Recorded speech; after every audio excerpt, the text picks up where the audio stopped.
दोस्तों स्वागत है आपका update bye Rahul YouTube channel पर। यहाँ पर सारी बातें मैं करने वाला हूँ। पेंशन को लेकर बड़ी न्यूज़ है। आज जब मैं वीडियो बना रहा हूँ 2 दिसंबर को, तो ये आज ही की न्यूज़ है। दैनिक भास्कर की न्यूज़, भोपाल की न्यूज़ है। चलिए इस पर पूरी बात करने वाला हूँ। भोपाल न्यूज़पेपर में आप देख भी सकते हैं।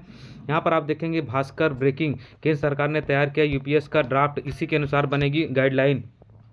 पेंशन की नई स्कीम का ड्राफ्ट, एक मुश्त राशि नहीं पर 100% फंड निवेश संभव। यहाँ पर चलिए इस पर पूरी बात करते हैं। यहाँ पर देखिए इन्होंने कहा है, ये देखेंगे इन्होंने कहा है यूपीएस में सरकार का योगदान 4.5% से बढ़कर 18.5% होगा। कर्मचारी का योगदान 10 से बढ़ के मतलब 10 था 10 ही रहेगा। एनपीएस यहाँ पर लिखा हुआ है, यहाँ पर यूपीएस, तो इस साइड वाला यूपीएस है, इस साइड वाला एनपीएस। तो इस पर पूरी बात करेंगे। चलिए देखते हैं इस ड्राफ्ट में क्या है। सरकार का योगदान 14% बढ़कर 18.5% यानी कर दिया गया है, बढ़ा दिया गया है। कार्पस फंड में कर्मचारी का टोटल यहाँ पर देखें 24% पहले जमा होता था, अब 20% जमा होगा। 10% सरकार का जमा होगा, 10% कर्मचारी का। पहले 14% सरकार का जमा होता था। और यहाँ पर आप देखें पहले 24 होता था और यहाँ पर अब 20 कर दिया गया है। पूल फंड इसमें नहीं है। इसमें सरकार के 8.5% का योगदान रहेगा। फंड का उपयोग 50% जोखिमों के साथ निवेश किया जाएगा। 100% निवेश का विकल्प होगा, आप 100% निवेश कर सकते हैं।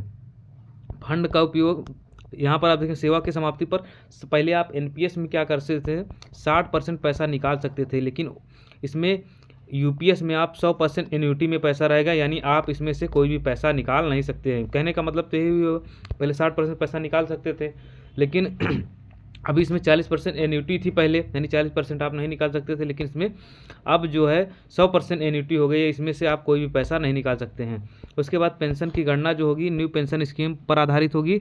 इसमें अंतिम मूल वेतन का 50% आपको दिया जाएगा। फंड निकासी सेवा समाप्ति पर 60% प्लस सेवा के दौरान 3 बार आप निकासी कर सकते थे, पहले ये सिस्टम था।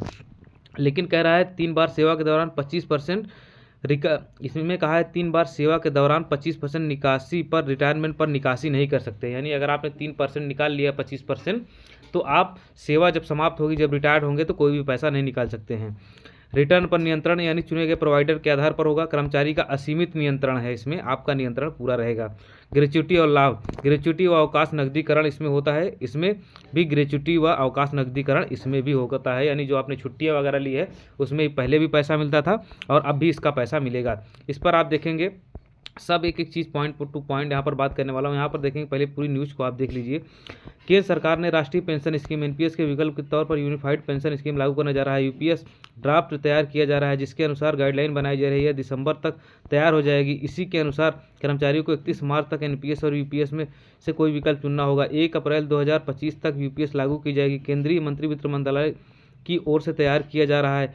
गाइडलाइन के अनुसार कर्मचारियों के पास फंड में जमा राशि के 100% के निवेश, यहाँ पर आप देख 100% निवेश पर राशि के 100% निवेश पर विकल्प रहेगा। एनपीएस में कर्मचारी और विकल्प सुझाए गए 12 सर्विस प्रोवाइडर के जरिए 50% तक मतलब शेयर बाजार में आप निवेश कर सकते थे। यूपीएस के केंद्रीय कर्मियों को रिटायरमेंट साथ एक मुश्त राशि निकालने का विकल्प नहीं होगा, यानी आप रिटायरमेंट के बाद आप पूरा पैसा आपका जो जमा होता था वो निकालने का विकल्प इसमें नहीं होगा। राशि उसके बाद वहीं एनपीएस में आप कहेंगे 60% निकाल सकते हैं, रिटायरमेंट के समय मिलता था, बाकी बची राशि 40% से पेंशन बनती थी। यूपीएस में सरकार अपना अनुदान बढ़ाएगी। एनपीएस में सरकार 14% अनुदान देती थी, अब 4.5% बढ़ाकर 18.5% कर दिया।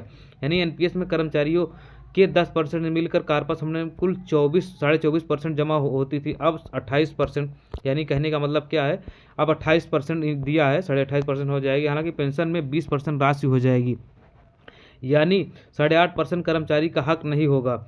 यह सरकार राशि पूल में जमा होगी। इसका उपयोग कर्मचारी को रिटायरमेंट समय उसकी जमा राशि एन्युटी में जो पेंशन दे होगी उसमें 50% में कमी होने पर इसी पूल से जमा किया जाएगा। यानी जो सरकार 8% दे रही है वो पैसा जब आपकी पेंशन में मान लीजिए शेयर मार्केट से जब भी पैसा कम होगा तो 50% में आपको मिलाकर दे दिया जाएगा। एनपीएस से बेहतर है यूपीएस विकल्प, इसमें अंतिम वेतन में 50% की गारंटी, पर ओपीएस पर इन्होंने कोई बात नहीं की है। चलिए इस पर भी पूरा बात करने वाले हैं। कार्पस फंड, एनपीएस में कार्पस 24% जाएगा। इस फंड में 50% को कर्मचारी को बाहर जोखिम के अनुसार निवेश कर सकते हैं। यूपीएस में भी कर्मचारी का अनुदान 10% होगा, पर सरकार का योगदान 18.5% होगा, यानी कार्पस फंड 28.5% का होगा। हालांकि पेंशन फंड में 20% राशि ही जाएगी। यूपीएस में एन्युटी में जमा होने वाली राशि एनपीएस से 4% कम है, यानी कार्पस एनपीएस से अधिक है। हालांकि यूपीएस में 8.5% का पूल फंड रहेगा या पेंशन इस्तेमाल होगी, यानी कहने का मतलब ये पैसा सरकार जमा करती रहेगी, लास्ट में जब आपके पेंशन में कभी कमी होगी तो मिल जाएगा। एक मुश्त निकासी, एनपीएस में 60% रिटायरमेंट पर आप राशि निकाल सकते थे, यूपीएस में एन्युटी 100% पर बनेगी, यानी कहने का मतलब है 100% जो पैसा होगा उस पर बनेगी। पेंशन, एनपीएस में पेंशन 40% एन्युटी पर मिलती थी, यूपीएस में 100% पर मिलेगी, यानी जो 100% था उस पर जो है पैसा आपको मिलने वाला है। 100% जो आप जमा होगा टोटल उसका उस पर पेंशन बनेगी। ऐसे में यूपीएस चुनने पर पेंशन की राशि 50% स्थिर होगी। एक्सपर्ट बोले पेंशन के विकल्प के तौर पर देखें तो यूपीएस बेहतर है, यानी इसमें पेंशन राशि बढ़ सकती है, एनपीएस में असमंजस में स्थिति रहती है। इस तरह देखें तो एनपीएस के मुकाबले यूपीएस बेहतर है, हालांकि इसमें ओपीएस जैसी कोई बात नहीं है। यहाँ पर आप देखेंगे 8.5% का उपयोग कब होगा यह बता दें। एन्युटी में जमा राशि यदि पेंशन 50% नहीं बनती है तो पूल में 8.5% का उपयोग किया जाएगा, ताकि रिटायरमेंट के समय मूल वेतन का 50% कर्मचारियों को मिल सके। अब देखिए उदाहरण, मान लें एन्युटी की जमा राशि 80 लाख रुपए है, इस पर मौजूदा 60% के हिसाब से सालाना रिटर्न 5,60,000 रुपये होगा, यानी हर महीने 46,000 रुपये। यदि अंतिम वेतन का 1 लाख, यही अंतिम वेतन 1 लाख है तो पेंशन बनेगी कितना, 50,000 रुपये।